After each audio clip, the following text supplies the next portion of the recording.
Way to save the season, the throw, fire, and down! It's a blast out at the goal line by San Diego! Tomlinson, off the left side, Tomlinson sidestep. Hello, history books. I think they have to now. Here's Sproles. Sproles inside the 10, inside the 5, and the Chargers win the game.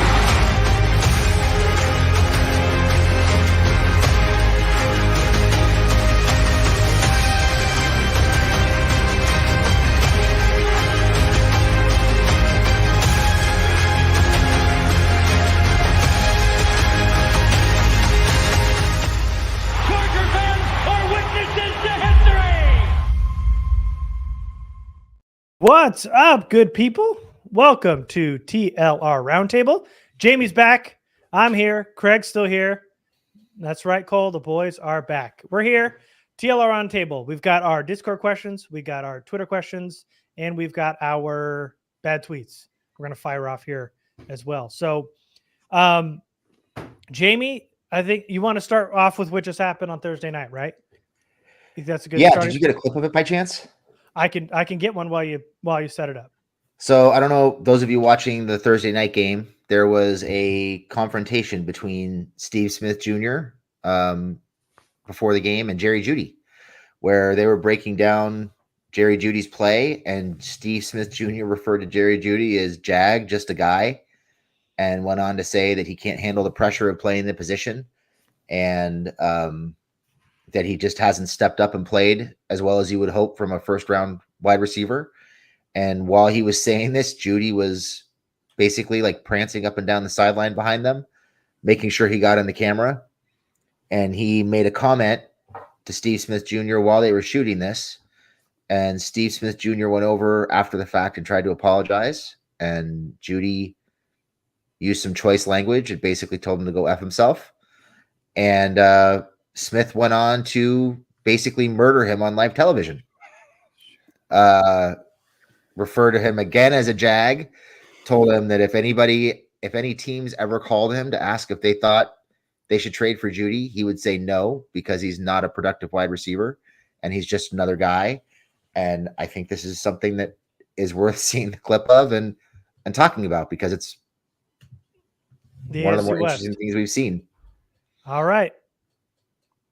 Stop me if you can't hear the audio, but let's take a listen. Here's the original clip. For a short while ago, Broncos wide receiver Jerry Judy was walking by, and Steve called out to him, and he got a different reaction. I called out to him because on my podcast, Cut to It, I just talked about guys that maybe have not showed up in the way or in the manner. And so the word that I've used to describe him in the past was a Jag, just a guy. Just a guy. And so when I saw him, he's playing well. I wanted to say to him face to face, like, hey, I know I said some things in the past I probably shouldn't have, and I'm sorry. That's what I wanted to say to him. His response, Mike Robb and Bucky, was ninja. Ninja? Yes, I'm using the word ninja. I'm just using the word ninja. I don't mess with you. And it was a curse word. And so I was like, all right. And then he repeated it. So I'll say it again. I'm sorry that I said you were a Jag, just a guy who's an average wide receiver that you use a first-round pick on that isn't doing anything. I hope today that you actually show up in a way that you haven't showed up in the last couple of years since they drafted you. So if you ever got a problem with Agent 89, I'm sorry for saying that you're an average wide receiver that they eventually will move on. And when teams called me and asking, should they trade for you, I will say no, don't trade for Jerry Judy, because he's mentally unable to handle constructive criticism from people who watch specifically, can he be a wide receiver? He could be a wide receiver. He's a tier 3. Go back into the studio. I'm done now. Thank you. Brett? Did you see that, Craig? No, that was my first time. Nice. He destroyed him. Yeah, that's pretty par for course for Steve. Tier 3. That's about right.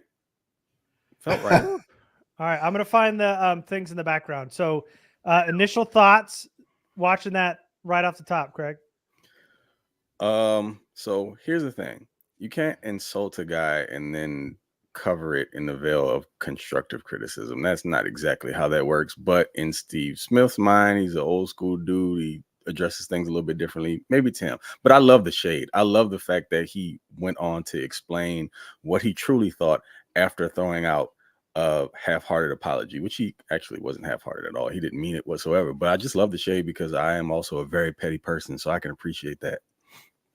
All right, here's after he said that, Judy obviously still involved, and of course there's not a good clip online. This is just somebody recording the screen, but here's you'll see Judy in the background here.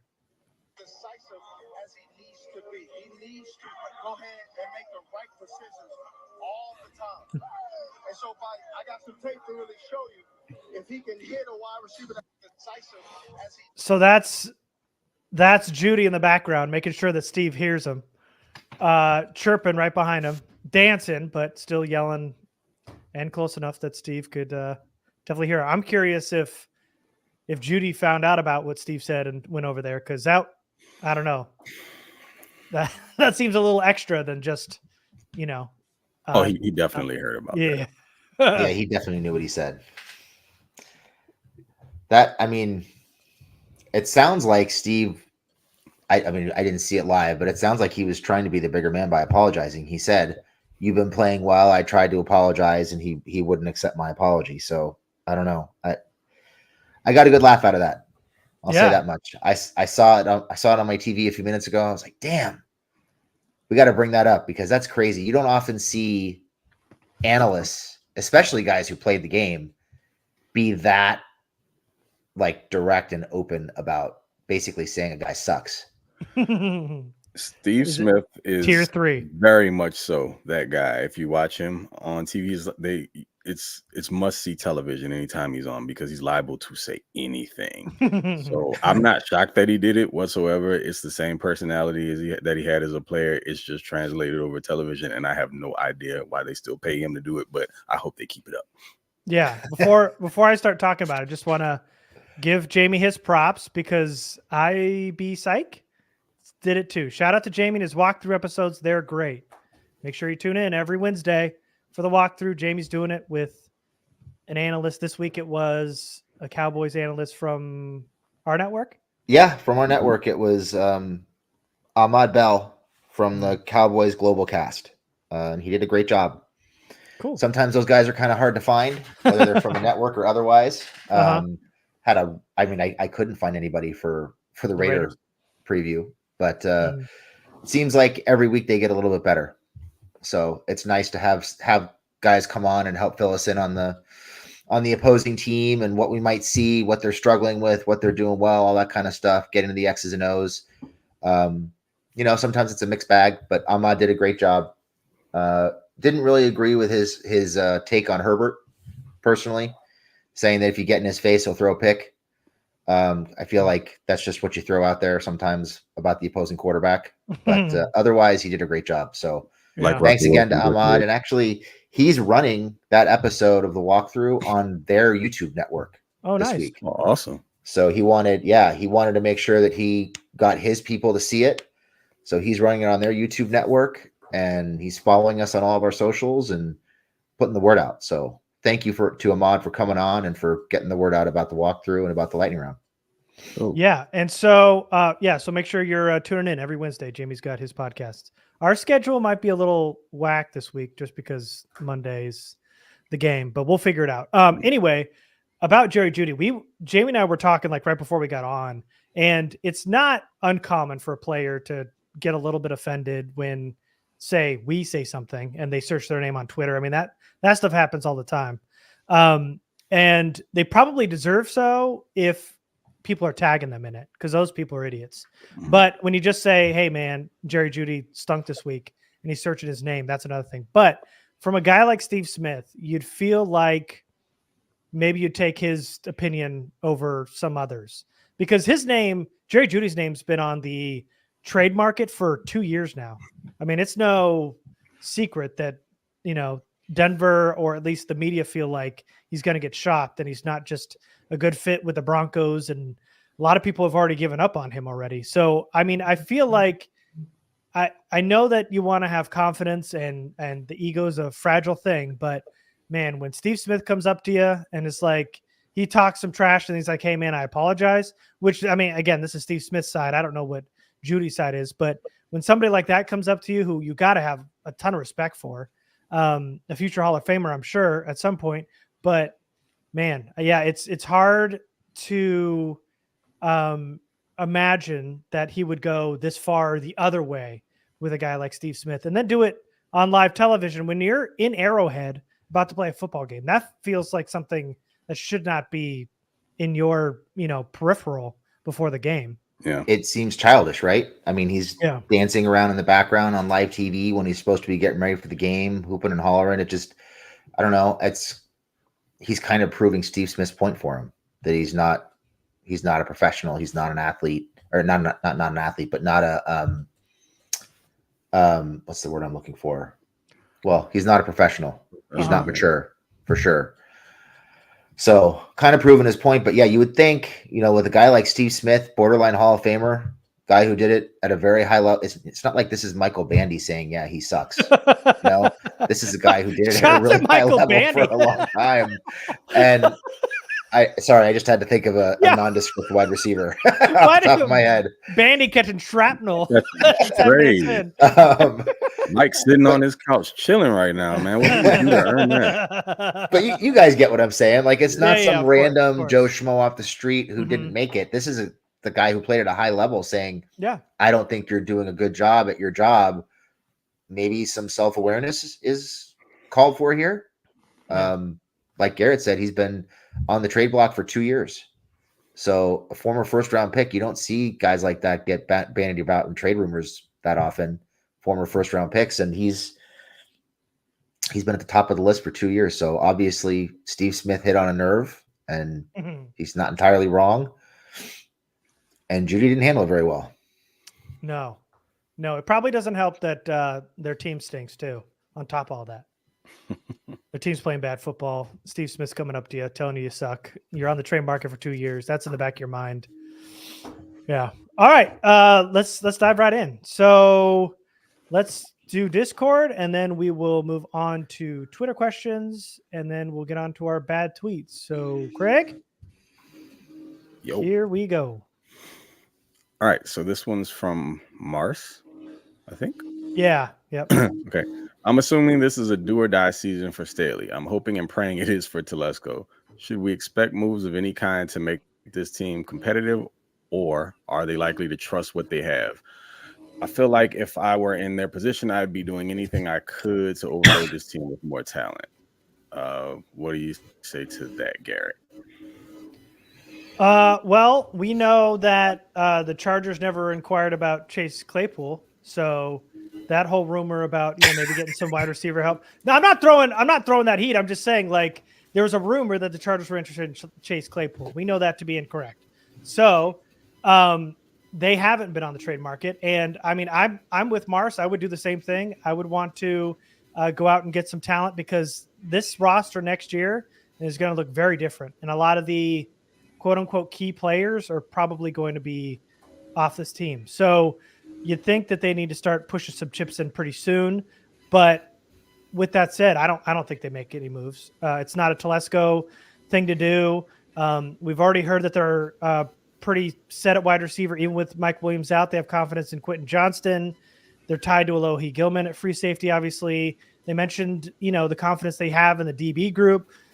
They've lauded Kenneth Murray and his progression this season. I don't think in all the positions that we believe that they may make a change at, they've gone out of their way to talk about how they're comfortable with what the guys that they have. So I would say they probably will not.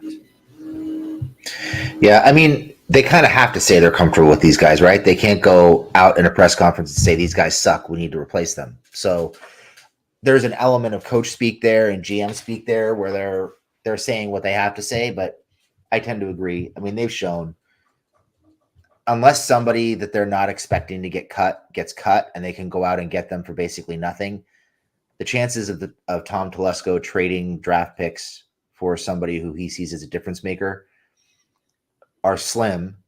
One, because they're not going to give up what they see as valuable picks for somebody who's going to be here for a year.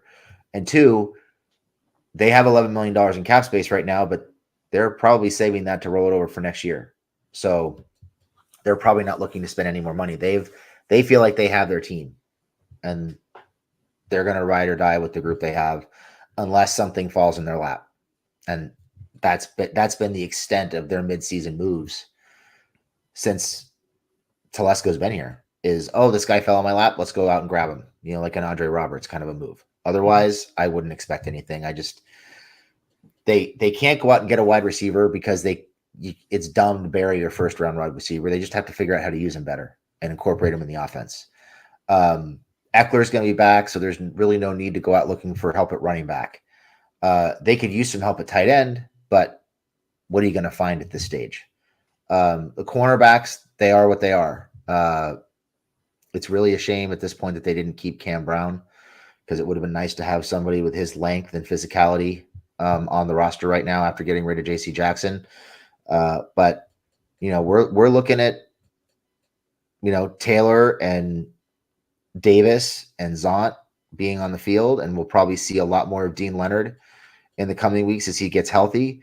And I think they found some valuable depth at safety that they maybe didn't necessarily know they had when Marlowe and Lane played really well against the Raiders 2 weeks ago. So I'm actually pretty comfortable at safety. I don't love Gilman. I don't have high expectations for him for the rest of the season, but I would like to see more of Marlowe and Lane, because I feel like both those guys they're kind of interchangeable on the defense, and they help free Derwin up closer to the line of scrimmage. So I'd like to see some 3 safety sets with both those guys on the field and get Gilman off the field. But in terms of midseason moves, I don't think it's in the cards. Jamie pretty much read it all like a book. It's not something they do historically. On top of that, as Garrett alluded to, the team's going to look a bit different next year, and some of the names that you have come to know and probably love may not be around. And with that said, having not a ton of money to play with, those draft picks become that much more valuable when looking to build towards the future. And I think the Chargers pride themselves on always trying to be forward-looking, even though some of the moves that they make going forward are somewhat questionable, some of those draft picks. But I mean, as far as the roster currently is constructed, I'm right there with Jamie. I really liked what I saw against the Raiders with regard to Dean Marlowe and Raheem Lane.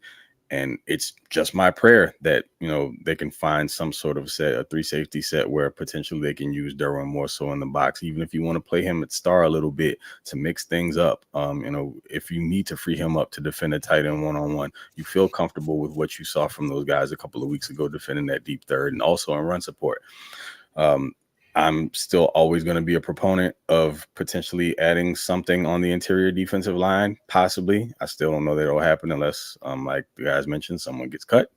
But yeah, as far as the tight end is concerned, Kyle Pitts would be the dream. But I also think that the Falcons aren't willing to trade him, because I believe that they're going to be looking for one of those top flight QBs in the draft, and they would love to hold on to Pitts and have him built up with the new quarterback, whoever that would be. So outside of that, I think the roster is what it is, and they're going to ride it out unless someone they don't expect to hit free agency drops to them, and it'll just be what it is.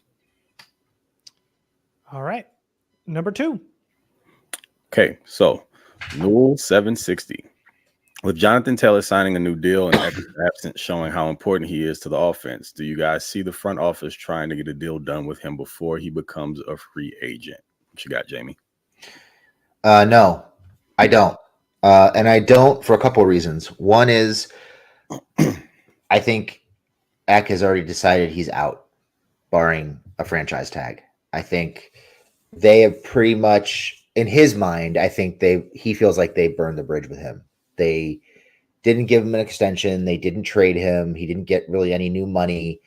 Even though they did give him some incentives, which you would think he'd be appreciative of, it seems like they even managed to insult him with doing that, because it was like, okay, you're good enough to get more money, just not new money. And they kind of misread the room with that. So in my opinion, I think Eck is gone unless they decide to franchise tag him, which I don't think they'll do. You don't usually, I was surprised to see Taylor's extension get done during the season. Typically the Chargers don't offer extensions during the season. If they're going to do that, they're going to get it done before camp, usually during mini camp. So I don't think it's in the cards. I think they have valued him in a way that pissed him off, and in his mind didn't value him. So he's looking to get out. I think he's burning bridges within the building, in my opinion, just with the way he's speaking in public and the way he's conducting himself. And I think the team will be ready to move on. You think so, Craig? Oh, well, as much as I would like to believe that they would present that opportunity, I feel pretty similarly to Jamie with regard to where Ekeler stands on it. Because now it's just kind of like, oh, I'm valuable to you now that you see what you look like without me. And the two guys behind me aren't exactly what particularly one, because I don't know how they feel about Isaiah Spiller to this point. But Joshua Kelly is what he is. And I mean, he's on the last year of his deal also. But clearly, I don't mean enough to you until you've seen that, the offense doesn't run as smoothly without me. And I don't think they thought things would just go swimmingly. But for the running game to essentially go in the tank after 1 week with him and then 3 without him, it should tell you that a guy of this magnitude isn't just like a plug and play type player. You can't just put someone in that spot and expect to get that similar type of production. The Chargers are stubborn to a fault. I could see them wanting him to come back, but are you really going to approach him after you essentially insulted him? I don't think that's the route that they're going to go. I will be open to bringing him back. I just don't think the Chargers will will be able to let their pride get out of the way in order for them to offer to him. And I honestly don't think he'd accept at this point, even if they did. Yeah, so I think we all agree that they're not going to get a deal done in season. That's not going to happen. Do you think, as a extension of this question, that they would negotiate before the open window? Say after the season's over, they renegotiate with him before the free agent window or the legally tampering window opens. Do you think they'll negotiate then? What do you think, Craig? I think they try. I also don't think they would really offer him maybe what he still thinks he's owed at that point. I think they're going to stand firm in what they think he's worth. And again, I don't know how open he'd be to even having that conversation. I feel like once all is done and the season ends, he's going to wipe his hands and let that be that. Just the way that he's been speaking and moving forward about the way that he feels like running back should be valued in the league and the way that he feels like he looks at himself and how he ought to be viewed by the rest of the league. Say he'd take his chances elsewhere. Jamie? I think they're at a point in their relationship where I feel like they almost have to let him go test the market before he's going to come back and talk to them. His expectations might be really unrealistic. Like, I think he's going to look to probably match or beat what Taylor got because that's what he thinks he's worth. And I think it's more likely that he's going to have to go out and have multiple people tell him no before he comes back and negotiates with them. I just think he's going to want to talk to as many people as he can to see what the market-wide value is for him. That's my read on the situation. Yeah, we heard that before. I do think that there will be some kind of negotiation before he goes elsewhere, because I know the Chargers wanted to keep him. They offered him a deal. He didn't like it. Now, I think part of him might go, listen, I had the opportunity to get traded. Not only would a team not meet my demands before the season, they wouldn't even trade a pick for me. So he's got to know that his value isn't as high as he thinks he is, or it isn't as strong as he hopes. At least I would hope that he has enough self-realization and context to know that there isn't that value that he thinks he has, because he is much older now, and they just don't get paid like that. And I think also he got injured this year, which I think is going to go against his price going forward. I mean, you could say, like, maybe it's coincidence he just got banged up, or it could be, hey man, he is getting older. That body's starting to give out on him a little bit. So I don't know. I just feel like it all depends on what his view of his worth is after the season. It feels like it's going to be pretty strong, but I do think there will at least be some kind of negotiation, whether he takes that or not. I doubt he does. I think he probably tests the open market, but I think they'll definitely at least talk to him about bringing him back. So no, go ahead, Jim. Oh, I was just going to say, when I hear negotiation, I hear both sides. I'm thinking both sides talking, working towards a number. I could see the Chargers going to them and say, his camp, and say, hey, this is what we think you're worth. Kind of like what may or may not have happened with Drew Tranquil. It happened with Drew Tranquil. You could I just know say it happened with did. Drew I'm Tranquil. just okay. I don't want to relive that. I'm just using it as an example of hey, this is what we think you're worth, and it's probably going to be a little less than what they thought he was worth before they let him explore trade options during the off season, and him saying, no, screw that, I'm going to go test the market, and then probably finding that his value isn't what he thinks it is, and coming back and then finding that the offer is not what it was. So I don't think there's going to be a two-sided negotiation. Probably more of like a courtesy offer and him giving him the finger and saying, I'm going to go test the market. And I mean, at this point, all we can do is speculate, and a level of foreshadowing here, but we also don't know how the rest of this year is going to fare for him. I mean, if he goes out there and he blows it up, and he's really, really balling for the rest of the year, that may help him out come the end of the year with regard to getting paid. I still don't think he's going to find the type of money he's expecting, because there'll be an additional year of tread on the tires, off of the tires. So I just am curious to see how the rest of the season goes for him, and if that maybe opens up his options for other teams, and whether or not they'd be willing to pay him even near the amount of money he probably expects that he should be paid. Yeah. I think either way, he's not going to be happy with what he's going to get offered. All right. Last one from Discord. All Pro Rashawn Slater. Nice name. What is one change you would like to see out of all three phases of the team, offense, defense, special teams, coming out of the bye week, even if it doesn't necessarily line up with the specific game plan for the Dallas game? You started off, Craig. Yeah.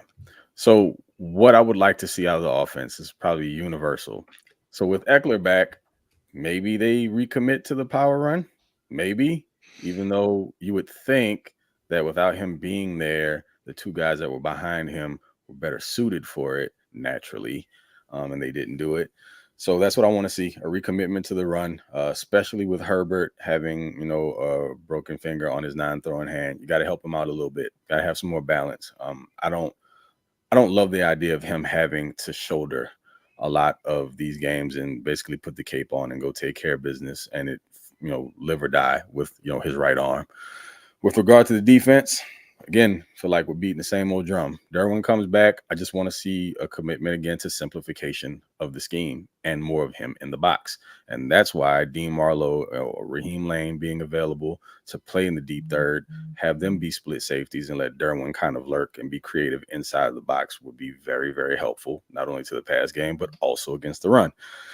Special teams, just, oh God, what happened to our punter? I understand hang time was the thing, but these punts are getting worse by the game, and it's hurting the team with regard to field position. We're not really flipping the field like we had before. Again, like I said, distance wasn't always a huge part of his game, but it was always about hang time and allowing the teams to get down, the coverage teams to get down and make those stops. So I just need my punter back. Last year was fine. This year, not so much. So those are the three things I would like to see changed. You got anything different, Jamie? Yeah, I think they have to involve on offense. They've got to involve Quentin Johnston. I think it's got to look like, maybe a couple jet sweeps, some bubble screens, tunnel screens, smoke screens, have him running, some slants, get him into space and give him a chance to run with the football after the catch. And just to piggyback off of what Craig said about running more power, you'd like to see them run more power to set up play actions so they can get the ball behind the linebackers and in front of the safeties, between the numbers and between the hashes in particular. I think that's really a key focal point for this offense moving forward as they try to find a clear identity. Is they've got to get back to running power so that they can run more, more effective play action and create some intermediate level chunk plays.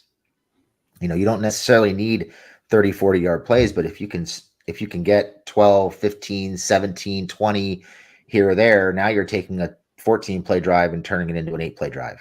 So I think that's what they've got to do on offense. Defense, I totally agree with Craig. I would say I would like to see Lane and Marlowe on the field together. I think a really good adjustment based on the way they've been playing would be maybe to see a little bit less Kendricks and run a little bit more 3 safeties with Derwin in the box, and maybe have him play some star, play in the slot a little bit, and just move him around closer to the line of scrimmage and make defenses account for him. I think that's really the answer on defense. Special teams wise, I mean, some actual like big field flipping returns out of Davis would be nice. Maybe set up a couple of, schemed returns to try to get some chunk plays on returns and give yourself some field position. I think that's something that's been missing so far. Yeah, J.K. Scott hasn't been all that good, like Craig mentioned, but also like the blocking for these punts the last 2 games have been really rough. They almost had a couple punt blocks the last 2 games, so they got to clean that up. And I just echo everything that you guys talked about. I mean, I was going to say the power run game, that's so important. What they did week 1 against Miami, where they were just resetting the line of scrimmage up front, was just a thing of beauty. And they kind of got caught with a pretty electric offense, so it didn't run the full game. But and then Ekeler was kind of banged up. But yeah, power run game for sure.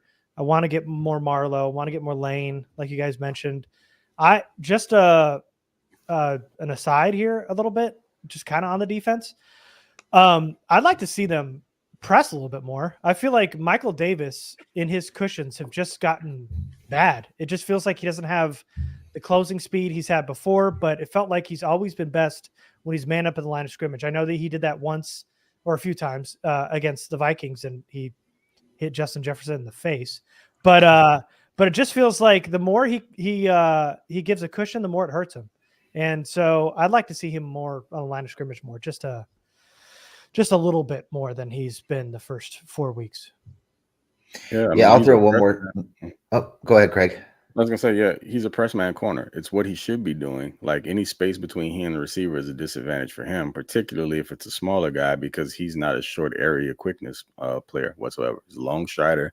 It takes him a bit to get out of his pedal and turn and flip his hips. So the fact that they are not playing him in press man as much as they probably should is a concern, and they're putting him at a disadvantage, in my opinion.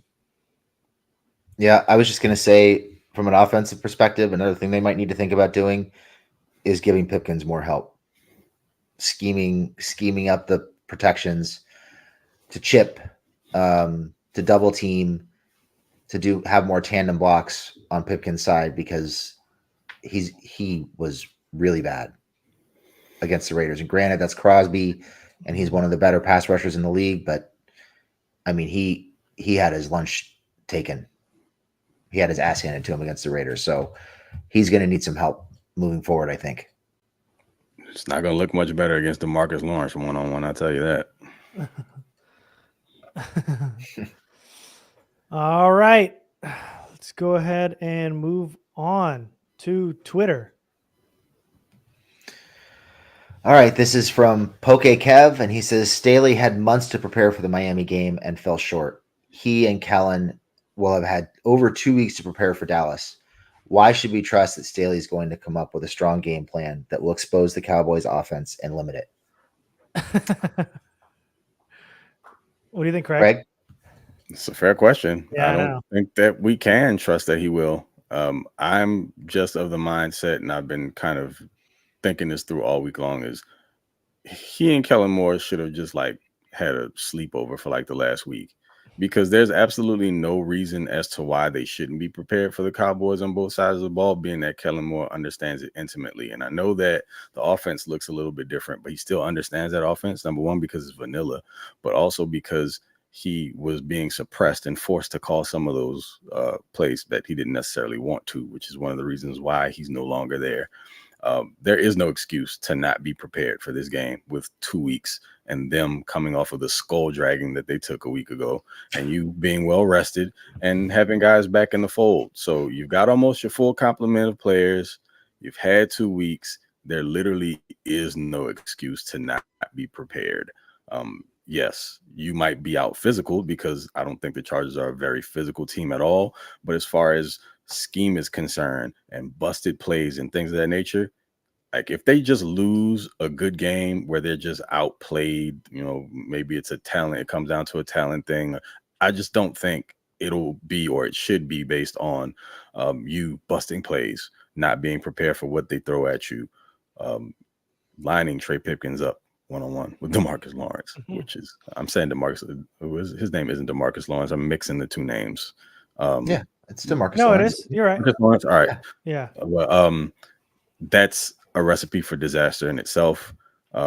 Just don't do the things that won't work, that have been proven not to work, but also you have all you need in-house, literally across the office from you, as far as intel on that team. So should we trust it? Probably not, but hopefully they prove us wrong, or me at least. How could anyone trust it? I mean, it's like, we can't give you any assurances. But so Staley's 1-1 coming off a bye. He beat the Falcons last year, and it was the Patriots he lost to in 2021. And like Craig mentioned, 49ers embarrassed the Cowboys. It feels like Dallas is almost on the brink of imploding a little bit. Dak's struggling, a lot of issues there. The O-line's been so banged up. CeeDee Lamb isn't happy. I mean, there's a lot of underlying storylines there, but as history has shown us, it's nothing like playing the Chargers to kind of remedy a bad situation. They'll always help you get out of that hole. So let's hope that's not the case. But yeah, I mean, it's supposed to be the revenge game for the revenge game for Kellen Moore. So I hope that's some added motivation to go after him on Monday. Yeah, on the surface, you look at it and say there's no reason to trust Staley, right? I mean, after getting his ass handed to him by the Dolphins, why would you trust him? But this isn't the Dolphins. This is not a track team playing football. Mm-hmm. It's a completely different set of players. It is an offense that, like Craig and Garrett alluded to, Kellen Moore knows that offense. He knows exactly what Mike McCarthy wants to do. We talked about it on the walkthrough. Shameless plug. We talked about it on the walkthrough. That they're trying to get the ball out of Dak's hands quickly so that he doesn't have to sit and read the field and hold the ball. And what is that turning into? That's turning into a lot of stick. That offense looks an awful lot like what the Chargers offense looked like the last couple of years. Dak is not seeing the field well. Kellen knows Dak's tendencies. He knows the offense. He should be able to contribute to the defensive game plan by telling them how McCarthy is going to try to attack them. Dallas does not have a clear identity. McCarthy said he wanted to run the football. They've not run the football consistently. Dak is turning the ball over. They look like a mess. So I feel like the Chargers defense should be able to get enough stops to win this game. To me, the real question is, how are the Chargers going to protect Justin Herbert? Because another thing that we talked about on the walkthrough with Ahmad was the possibility of Parsons and Lawrence lining up on the right side of the line together and stacking them and really just attacking Pipkins, which when he said it, I mean, he's absolutely right. It's absolutely what they should do. Absolutely what they should do. It made my heart skip a beat, because if they do that, the Chargers are fucked. So 2 weeks, a longer week, technically with the Cowboys playing on Sunday night, Cowboys coming off an absolute ass kicking. You've got players in the media talking about not knowing what their identity is or not knowing what they're trying to accomplish on offense. Their defense got torched. It is primarily a cover 3 defense, which is a defense that Herbert has thrived against. Weak linebackers, weak safeties. There should be a lot of opportunities to make plays against this defense down the field, intermediate and deep passing, provided they can establish a running game and keep the defense honest and be multidimensional. So I feel like this is an opportunity for Staley to step up and have another one of his masterclass games, but he's given us no reason to trust him right now. All right. Next. Oh, you took one from Fro? It wasn't. It didn't make me want to kill myself, so I thought we'd go with it. That's an improvement. Next question is from Lee Badruni, aka A Fro Among Few. And he says, let's say that for some insane theoretical reason, the Chargers head coach was requested to spearhead peace talks between the Israeli and Palestinian governments. Which of the following coaches would you send and why? Mike McCoy, Anthony Lynn, and Brandon Staley. Garrett, what do you think? Oh God. All right. Man, I should have read this before we got on here. Let's see. I have an answer ready for it. Okay. Well, I think Mike McCoy's too neutral. I think he's just milquetoast Mike. I don't think he's going to get anything done. I would say, you know who it is? Okay. It's Anthony Lynn, and I'll tell you why. Ooh. He's got that Lynn Family Foundation, which I know is big on mentorships and scholarships. Like he's trying to improve the community. I know for sure. But the big thing, his wife is a newscaster.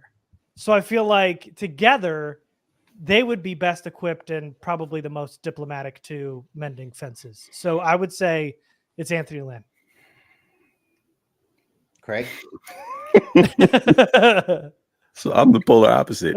I take either Mike McCoy or Brandon Staley other than Anthony Lynn. Other than Lynn? Because Lynn would ensure World War III.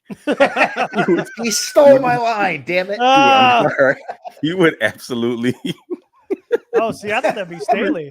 Sorry, I just had the Pearl Harbor comment just replaying in my head when the second I read the question. He would say the worst thing at the worst possible time. It would pop off while he was talking. He would immediately incite it. And so, I mean, with Mike McCoy, yeah, he's milquetoast, but he probably lull everyone to sleep. And I don't know, at least he could keep the peace for a little while. The longer he talks, the longer everyone dozes off.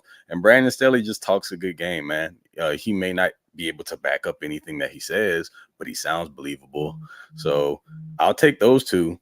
Either one, just keep Anthony Lynn as far away from those talks as possible. Wow. Right. Okay. Here's my answer. Okay. McCoy would just cry the second he sat down at the table to negotiate. So you can't send him. Mm-mm. Craig stole my line about Lynn. He would compare it to the Titanic or some other holy war or something crazy and piss everybody off, and everybody would get nuked. So you can't send him. So by default, you have to send Staley because he projects the image that he cares about everybody around him and that he is thoughtful and intelligent and he can put a good speech together and people might buy into it. Staley's definitely more presidential.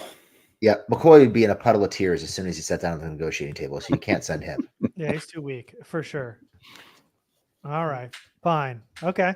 So you say Staley. What did you say, Craig? Either Staley or McCoy?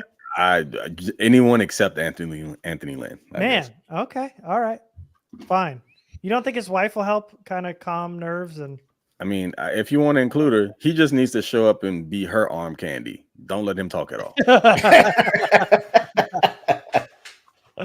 All right. From Shannon Sorensen, at Shannon 486272128. I know what you saw. I know exactly what you saw. I know. I know exactly what you saw. I did my best to keep a straight face, and you ruined it. What? What did I miss? No, go ahead. Go read it, and you'll see. I love that you're as immature. Yeah. I'm glad you're the mature one here. But about 4 words in, it's really close to another word that when your eyes get it kind of fills in the blanks. Do you see maturation in Zion and Jamari's game from last season? Did moving Zion to the left side have an impact? I was so waiting for you to have a Freudian slip. Garrett's crying, so we'll start with Craig. Oh, I am too. Okay. I think the issue with Zion is he's fine, except for like the couple of plays that he isn't. When he busts, it's usually in the worst situation possible. Stop. He's playing fine. It's how offensive linemen are. You just don't notice them until they do something wrong. And so I think Zion's been okay. It's cool. I think Sawyer's been pretty good for the most part. Particularly as in pass blocking, I think they've been fine. I mean, for the last few weeks, as far as the interior getting pushed off the line of scrimmage in the run game, there's been a little bit of an issue. I also feel like some of that is attributed to the fact that there's no more Corey Linsley. Well, at least for the time being. So it's definitely affecting those guys' games. But I think that's somewhat arresting their development on the interior. It can be understated how important Corey Linsley is between the two of them. So, I mean, could they be playing better? Yeah. And I don't think moving Zion, affected him negatively. I think he's been fine. Again, just a couple plays here and Just there. shooting slow in the wrong situations. Yeah, I hear you. You said he busts, so I don't know That's how why- we get past any of this. Oh man. So far, so good for me with Zion and Jamar. Jamie? Short, sweet, and to the point. I like it. Yeah. No, I mean, I don't. I think they've both mostly been fine. They both had some moments that were less than ideal and key moments, but other than that, I think as a whole, they've been pretty solid. You'd like to see a little bit more out of the running game. Hopefully, that comes with a refocus on power, like we've talked about. Yeah, I think they're improving. Have they taken a huge leap? Probably not, but they've been solid. And they've been without Corey Linsley, Yes. which I think doesn't help either. And we'll clap. Okay. All right. Let's get on to these bad tweets here. Pull up this first one. And this is apropos because we've got a game going on here. All right. I got 4 today just because there's a lot of pictures and stuff, but here's number 1 from a Chiefs fan. And he says, I have a feeling that I'll have to use this tomorrow, sadly, which is today. And it's the chart that's, obviously been memed. Oh boy, am I excited to watch my favorite team. Then it's the middle of the game where I'm going to kill myself. And then at the very end, very little, nice, we won. From a Chiefs fan, which is so bad. Getting to the Super Bowl 3 the last 5 years, getting to the championship game the other 2 times. I mean, this to me isn't funny. Like, I know this may have he was trying to make a joke, but it was all the replies were serious. So if he was trying to make a joke, it didn't fly. But this, it feels like for the real victims like us, this isn't funny. You can't do that. It's insulting. Yeah. It feels like a personal attack. It definitely is. Yeah. How they're guaranteed 13 wins a year, it seems like. They're always in the AFC Championship game or the Super Bowl. Mm-hmm. And, oh, my God, they didn't score on a drive. Yeah. Oh, they gave up points on a third quarter drive. I'm going to kill myself. Fuck you. Go away. I don't want to hear it. Just fuck off. There is a part that he left out, though. See right there at the end where it says, nice, we won. Nice, the refs helped us win. Oh. Yeah. Then it's more realistic. Yep. All right. Number 2. And this is from a Dolphins fan. And I feel like Dolphin fans can join this bad tweet segment almost every week with how they've been this year. So this is regarding the Chase Claypool trade. They got Chase Claypool. And then a Dolphin fan says, the last wide receiver Miami traded for that everyone said, quote unquote, it won't work. And it's a picture of Tyreek Hill. Like anybody ever said anything like that ever. I hate when people reach for a cause, man. That's the worst. It's almost as bad as Kansas City fans. Like, do you see who's pictured here? Literally the most explosive player in the entire NFL. First of all, who would ever say that? Secondly, how wouldn't that work? You just went ahead and paired him up with a dude with the pop gun arm, and there got him in MVP talks. And look who has the majority of the yards receiving from him. That dude. So, man, come on. And sorry, Chase Claypool. Chase Claypool is who we're having this conversation about. Okay, cool. He just has to go in there and not screw it up. So just be a Boy Scout, go in there, do your job, catch some. I mean, he's a bigger body, so they can utilize him in different ways. Just just don't go screw it up. But this is just somebody looking for a cause. Yeah, it's dumb. I mean, if anybody said it won't work, it was Tua in that offense. Maybe somebody said he's going to get him. Tyreek's going to get himself in trouble again, and it won't work. Or maybe there was a reference to the compensation they gave up for him and the contract they gave to him. But nobody looked at that trade and said, "Oh my God, Tyreek's not going to pan out in Miami." I mean, that's absurd. Maybe the most explosive player in the history of the game. Definitely the most explosive player in the game right now. I mean, Sorry, go ahead. it's silly. Did you see what Tyreek said about Chase Claypool today? No. But while he was watching him run routes, he told the reporters around that Chase Claypool looks like a vending machine out there. Did you hear they asked Mike McDaniel if Chase Claypool was going to be moved to tight end? Oh, no. What did he say? I forget what he basically said he's a wide receiver, but there was another line attached to it that was pretty funny. I'll have to see if I can find it. Okay. Oh man, weren't they calling that dude like Maple Megatron or something? He's Canadian, right? If I'm not mistaken. They were calling him like, yeah, I think they were calling him like Maple Megatron at one point when he was when he was a Steeler. But you know what, Jamie, you actually brought up a good point. Unless this person is referencing potential like locker room or off the field issues, then maybe if that's what you're alluding to potentially being a problem, I could understand that. But if we're talking strictly on the field, yeah, you have no clue what the hell you're talking about. Maple. Okay, there you go. So here's the line. Is Chase Claypool, could he get some work at tight end? Yeah, he's a wide receiver. I mean, Mike White could be working at punt returner today. You just never know. Good for him. I know, like we don't like we've been pitted against the Dolphins because the Tua Herbert debate is just always going to stick with both fan bases. But Mike McDaniel's a funny dude. Yeah, almost makes you forget that comment he made about not taking showers regularly. Oh, I don't know if I heard that or I forgot about it. What did he say? He doesn't take showers regularly? Unless I'm getting him mixed up with someone else. That was a conversation. No, it was him. It was? Yeah. I think it was in reference to him like never sleeping and always being in the building. Oh. But he said something along the lines of like, I don't shower during the week or something like that. Maybe I didn't get the full context. I just heard that part. You know, people like the clip thing. So maybe that's all I heard. And that was enough for me. Yeah. Gross. It's still gross. All right. Craig, this is actually yours. You brought this to our attention. So you can speak on this first. Trevor Lawrence is what y'all claim Justin Herbert to be. What are we basing this on?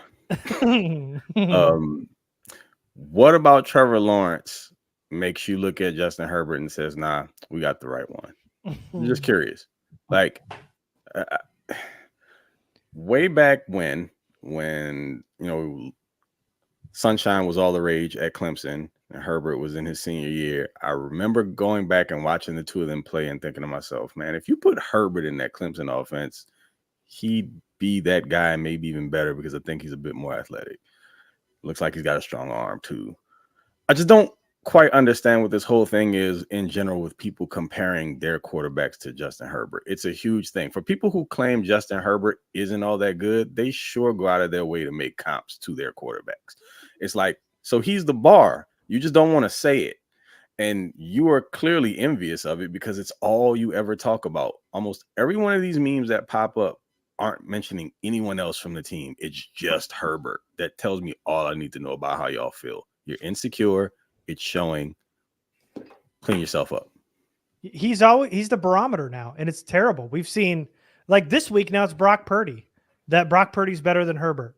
And we've seen Tua and Lamar Jackson and Burrow. We saw Aaron Rodgers this offseason. It's like anybody who's near the middle of the pack in quarterbacks, they always compare him to Justin Herbert, except Mahomes, obviously. But yeah, I just think there's like I don't know how else to put it. I think there's like a Herbert fatigue because he gets so much press. There's so many clips of him throwing there used to be so many clips of him throwing long touchdown passes, making freaky throws. And it's just easy to point to him and say, well, he hasn't won anything, so who cares? And Lawrence, quote unquote, beat him in the playoffs, even though it wasn't on Herbert. It's easy to point to him and say, Lawrence is better. He beat him. I just think people are tired of hearing about Herbert, and they're going to continue to be tired of hearing about him, and they're going to continue to take these shots at him until he wins at least a playoff game. So it's just the reality they live in. And to some degree, it might be fair. To some degree, it's not, but it just is what it is. But all these comparisons are tiresome. Like, there's always Dolphins fans in my mentions comparing Herbert to Tua. Mm-hmm. Now it's Lawrence. You mentioned Burrow. I mean, it's endless, and it's the tiresome. Tua one I don't get, because what has Tua won to this point? I mean, that's not Nothing. I mean, if we're doing the wins as a quarterback stat thing, then I mean, what comparison is there to make there? Essentially, they're on level ground. I don't quite get it, but I guess it's not for me to understand.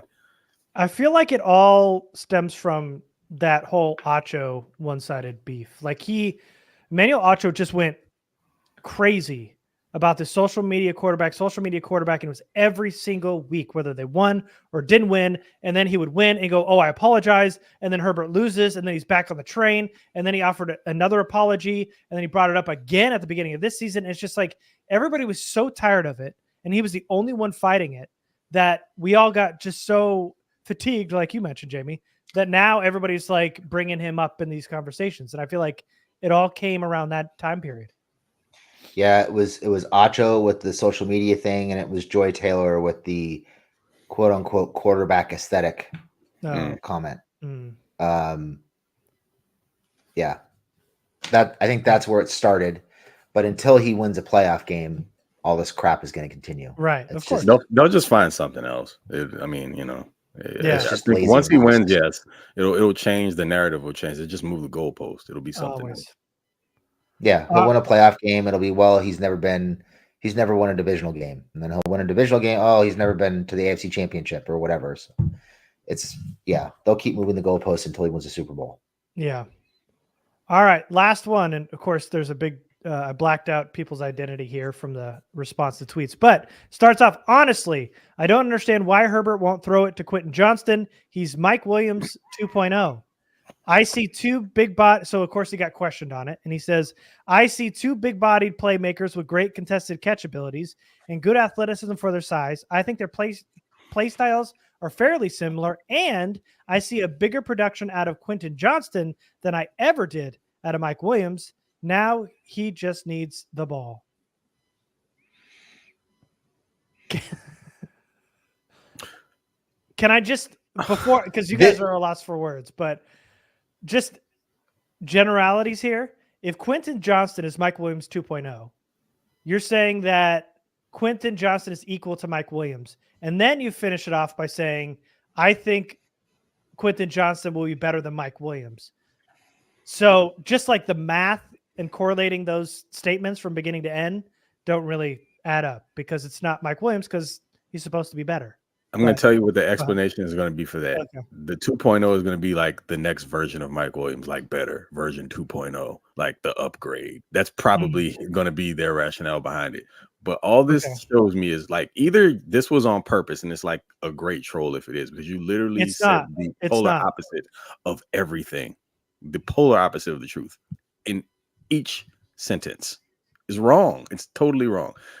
We've talked about this ad nauseum, even when we went back to scouting, talking about Quentin Johnston coming out of TCU and the fact that he isn't a very physical receiver. He's not great at the catch point in 50-50 balls. I mean, other than being a tall black dude with dreads, I don't know what else there is to compare the two. I'm glad you said it, and I didn't. Even in physical stature, I mean, Mike Williams is a bigger guy. Quentin's a little gangly, tall dude. I mean, a little wiry looking, but I don't know, dude. Like, did you read someone else's comments and just copy and paste this crap? Because there's no way you saw this with your own eyes and came to this conclusion, because literally everything you said is totally, completely false, patently false. It's actually pretty sad. I hope you don't tweet anymore. Just Did you guys, in all honesty, did you guys have Quentin Johnston higher ranked than Mike Williams coming out of college? Because I didn't. I had Mike Williams higher. Ooh. I did. I went back. I and had forth. You had Johnston higher rated than higher. Williams.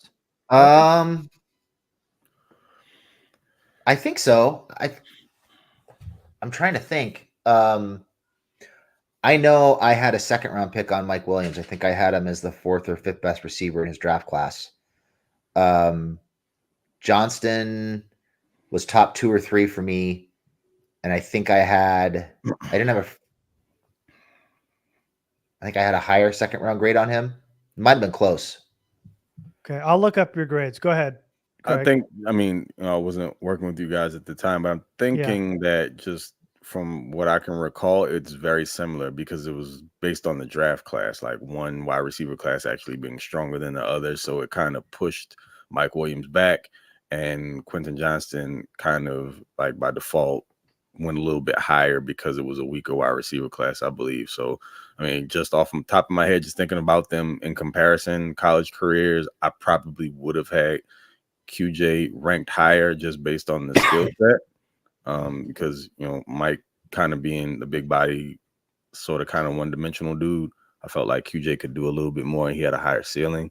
So if memory serves, QJ probably would have been ranked a little bit higher for me. So here's our rankings from our draft guide. Jamie and I had Quentin Johnston as wide receiver 4. Craig, you had him as wide receiver 5. You had Josh Downs as wide receiver 4. Craig and I gave him an 82, and Jamie gave Johnston an 84. So that's where we stood with him. And he was probably pretty similarly graded to Mike for me. For completely different reasons too. Yeah. Mike was, I remember watching Mike when he came out in the draft and thinking he looked like he ran with a piano on his back. Couldn't run routes. He was slow off the line. Couldn't beat press. I was adamant that they should not draft him. QJ's a better athlete. He's more explosive, better with the ball in his hands after the catch. But I mean, if this tweet was just, hey, the Chargers need to get Quentin Johnston the ball, they're not taking advantage of a playmaker. Fine. Yeah. That makes sense. But Johnston's 6'2", like 210. Mike's 6'4", probably pushing 235. Like, they're not similar. They don't win in similar ways. They don't have similar strengths. Their weaknesses are pretty much polar opposite. I don't understand. I don't understand drawing that comparison at all. They're not remotely similar. And if the plan is to throw the ball up to Johnston and have him be a contested catch guy, well, that plan's not going to work. So hopefully that isn't how the Chargers are planning on using him long term. Oh, man. Okay, so basically get rid of the first 4 sentences and just keep that last one. Now he just needs the ball is basically what we're saying. Get Quentin Johnston the ball. Yeah. Now he just needs the ball. Yeah. He's a playmaker.